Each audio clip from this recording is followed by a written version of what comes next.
Radio Adventiste Bethany de Pétionville, la radio qui vous parle de Jésus.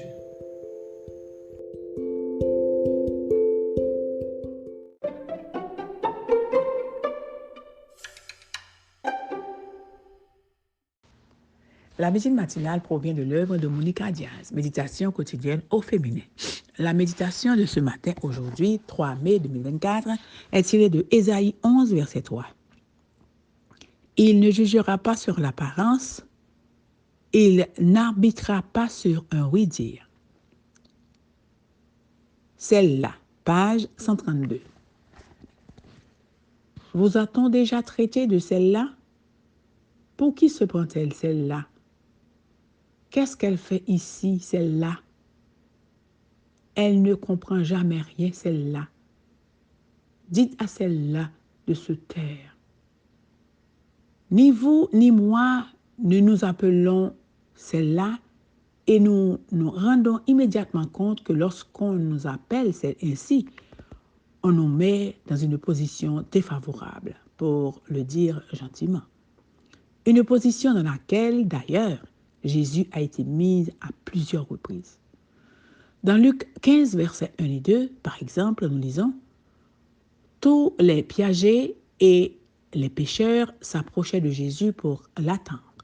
Les pharisiens et les scribes murmuraient et disaient « Celui-ci accueille des pécheurs et mange avec eux. » Ce commentaire disait implicitement « Celui-ci, Jésus, qui mange avec les pécheurs et s'entoure de gens de mauvaise réputation, doit aussi être pécheur, donc il mérite aussi une mauvaise réputation. » Ils l'ont jugé sur la seule apparence et, selon l'interprétation qu'ils en ont faite, ont prononcé la sentence coupable. Dans un autre passage, Jésus se fait l'écho de cette façon dont les légalistes se référaient à lui.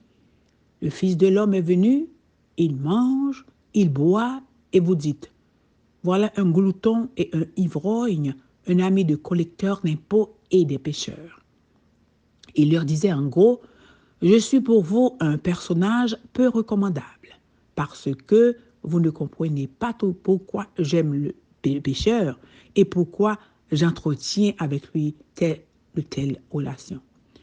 Pour Jésus, sa réputation ne comptait pas tant que d'apporter de l'espoir aux pécheurs, de le rechercher où qu'il soit.